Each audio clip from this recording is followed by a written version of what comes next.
Imagine you are walking into a high-stakes meeting or a luxury car dealership or even a simple salary negotiation. The air is thick with tension and everyone is waiting for the first person to speak. You might have been told that in a negotiation the first person to mention a number loses. But modern psychology and decades of behavioral economics suggest that the exact opposite is true. That first number dropped into the conversation is not just a suggestion. It is a cognitive harpoon that latches onto the human brain and refuses to let go. This phenomenon is known as anchoring, and it is perhaps the most powerful tool in the arsenal of psychological negotiation. Today we are going to explore how a simple mental glitch can dictate your financial success and your career trajectory and even the way you win in your daily life.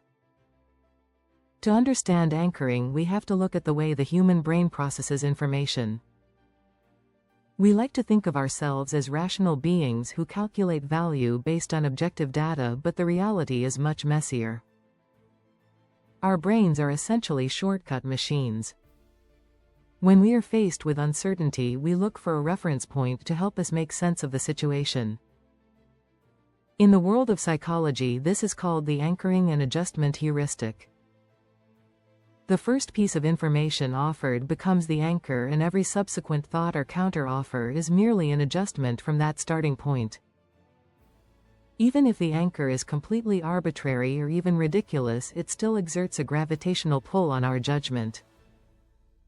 The scientific foundation for this concept was laid in 1974 by the legendary psychologists Tversky and Kahneman. In one of their most famous experiments, they asked participants to spin a wheel of fortune that was rigged to stop on either 10 or 65. After the wheel stopped, they asked the participants to estimate the percentage of African nations in the United Nations.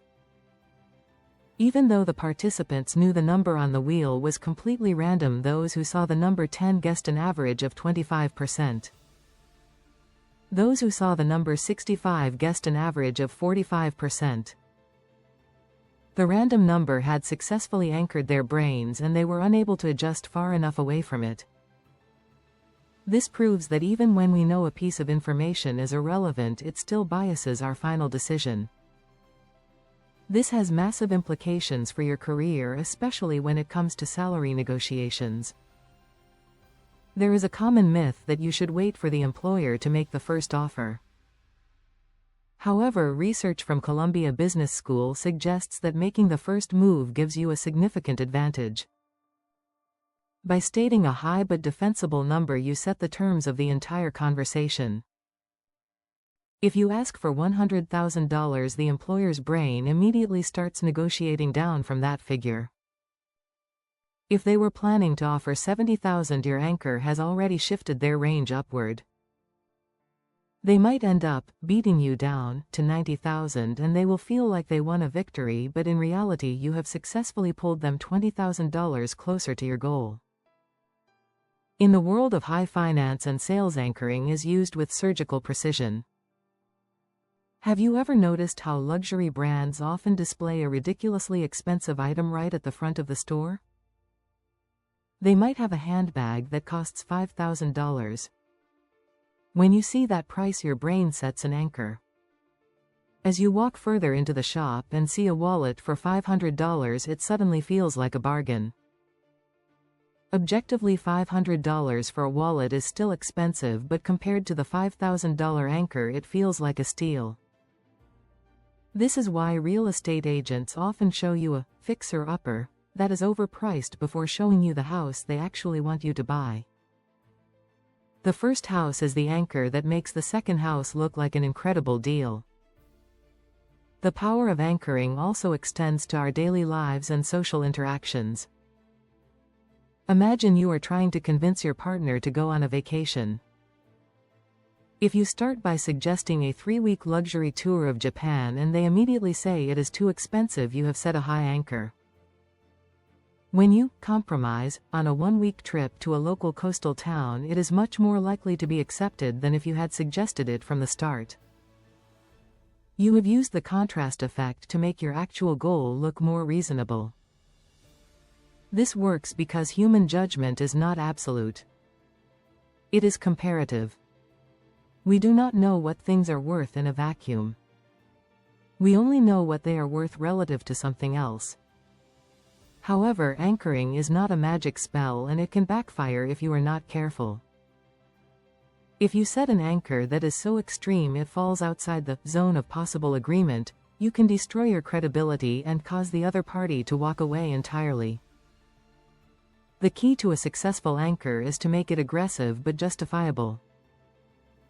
In a professional setting, you should always back up your anchor with objective data or labels. Instead of just saying a number, you provide a reason. You might say, based on the current market rates for my level of expertise and the specific value I bring to this project, the target figure is $120,000. This gives the other person's brain a logical hook to hang the anchor on, which makes it much harder for them to dismiss. So what do you do when someone else tries to anchor you first? The most important thing is to recognize the anchor for what it is. Do not fall into the trap of negotiating against their number. If you start making small adjustments to their high price, you have already lost the battle because you are operating within their territory. To break an anchor, you have to use a technique called re-anchoring. You must acknowledge their number but then immediately pivot to a completely different reference point. You might say, I hear that figure, but given the budget constraints of this quarter and the average industry standard, we need to look at a range closer to this. By introducing your own anchor, you force the negotiation back to a neutral middle ground. Another fascinating thread in anchoring research is the precision effect. Studies have shown that precise numbers such as $47,850 are more effective anchors than round numbers like $50,000. This is because the human brain assumes that a precise number is the result of careful calculation and expertise. We are less likely to challenge a specific figure because it feels more real and less like a random guess. If you want to increase your success in a negotiation, try using a specific number rather than a rounded one. It signals to the other party that you have done your homework and that your anchor is based on solid facts. Ultimately, mastering the art of anchoring is about taking control of the psychological environment. It is about understanding that the first word spoken often defines the final result. Whether you are aiming for a promotion or closing a business deal or simply trying to get a better price on a used car, you must be the one to set the frame. By understanding the cognitive biases that govern human decision-making, you can stop being a victim of the first number and start using it to build the life and career you want. Success is not just about working hard. It is about working with the grain of human psychology rather than against it. Thank you for exploring the psychology of negotiation with me today. It is a skill that pays dividends in every area of your life. If this deep dive into the power of anchoring gave you a new perspective on how to win your next meeting, please hit the like button.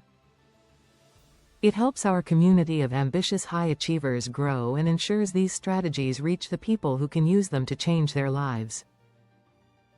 Have you ever been anchored in a negotiation, or have you used this trick to get what you wanted? Let me know in the comments below, because I am very interested to hear your success stories and the challenges you face in the art of the deal. If you want to keep exploring the hidden forces that shape our success, make sure to subscribe and click the notification bell. To keep your momentum going right now, click on the video on your screen to learn more about the psychology of influence. Until next time, stay sharp and set your anchors high and move forward.